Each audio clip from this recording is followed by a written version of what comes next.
When a history book makes history, there's bound to be some controversy involved, and that was certainly the case with this book when it hit the shelves way back in 1961. Hi, my name is David, and this is D&D History Hub.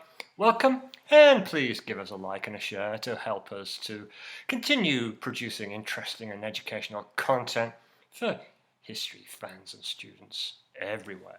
So this 652 page tome, if you want to call it that, is the work of a certain Fritz Fischer, who at the time was a history professor at the University of Hamburg in what was then West Germany, back in the Cold War days. The book, originally titled The Grasp for World Power, took aim at the traditional narrative of the outbreak of World War I, which was basically that all the great powers were in some way to blame for the war, so nobody was to blame. Fischer challenged the traditional view that Germany and the other European powers more or less stumbled into the war. Now, when I studied the 1914-18 war at university many years ago, I found it hard to get my head around the causes of that conflict. I mean, how on earth did the assassination of a plumed archduke and his wife in Sarajevo precipitate such an horrendous war? I remember in the TV British show Blackadder's offsider Baldric had an explanation for the war that made as much sense as anything else. I heard that it started when a bloke called Archduke shot an ostrich 'cause he was hungry, he says. Now, Fischer's original academic interest was quite narrow in 19th century German Protestantism, but after his and his country's experience of World War II, he wanted to drive a new, broader approach to German history away from its nationalist, conservative past. Now, that opportunity came in the 1950s when Fischer gained access to the East German archives at Potsdam, which would have been under the control of the Soviets at the time. Now, here he found a set of files relating to the Reich government's war aims and annexationist plans that it developed in World War I. He was shocked. Not only did Germany appear to want to grab new territories, but it seemed it had deliberately set about triggering the war to aid its land grab in Europe. According to Fischer, the documentary evidence showed that the German Chancellor Bethmann Hollweg had planned in September 1914, after the war had begun, to annex all of Belgium and parts of France and Russia.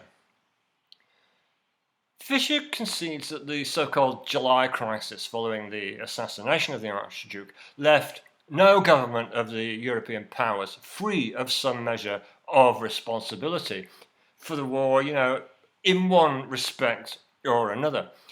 However, as Germany willed the Austro-Serbian War and deliberately risked conflict with Russia and France, her leaders must bear a substantial share of the historical responsibility for the outbreak of general war in 1914, he wrote. Furthermore, he said, as the war progressed, both German public opinion and Germany's leaders were fully resolved to overthrow all of their enemies and to dictate peace to them. Consequently, he says, Germany could not think of making peace with only one enemy so long as the others were still undefeated and so long as Germany could still hope for total victory. And following the German defeat in 1918, many Germans, especially those who played a leading part in political and economic life up to 1918, preserved a political and historical image of themselves that was coloured by illusions, he says. because the German army on the Western Front had held out to the last hour on an unbroken defensive front outside of the frontiers of the Reich, people failed to understand that Germany had, in fact, lost, had been defeated. And so the idea took root that Germany somehow had been stabbed in the back, all of which became fuel for another world war. So that's kind of a bare-bones synopsis of Fischer's thesis. Germany's aims. The book is, it's big, as you can see, and it caused an uproar when it came out. And Fischer became that rare kind of thing, an academic celebrity, both loved or despised, depending on where you stood on the political spectrum. His arguments seemed incontrovertible. He'd been in the archives, and the records don't lie, except that records can be misconstrued and misunderstood. Now, personally, I've read this book a few times. I don't think Fischer had any dishonest or deceptive intentions. He saw what he saw, or what he thought he saw, and told the world about it. I've several books here from my collection, more or less randomly chosen. This is Basil Liddell Hart's History of the First World War, published in 1930. I have A.J.P. Taylor's The Struggle for Mastery in Europe, 1914-18, and published in 1954, and Rene Albrecht-Carrier's Diplomatic History of Europe since the Congress of Vienna, published in 1958. And these books more or less stick with the conventional understanding of the outbreak of the First World War. Now, this book,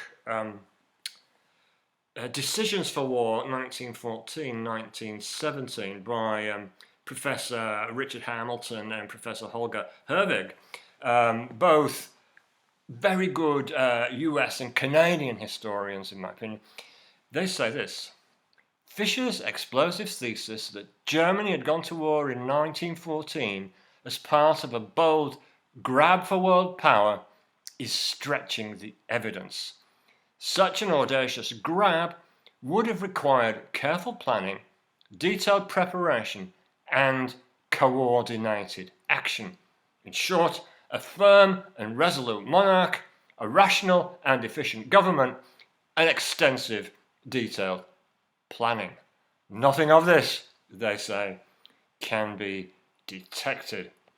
That's a good book. Holger Herwig has got some videos on YouTube actually about World War I that you might want to have a search and have a look at. Very interesting. So, was Fischer wrong? Did he misunderstand the source documents? Was he pursuing his own agenda? Was he right? What do you think of Fischer's thesis? Let me know in the comments below. And all books cited here are listed in the reference panel below. Thanks for joining me, and see you next time with more from the history books. Goodbye.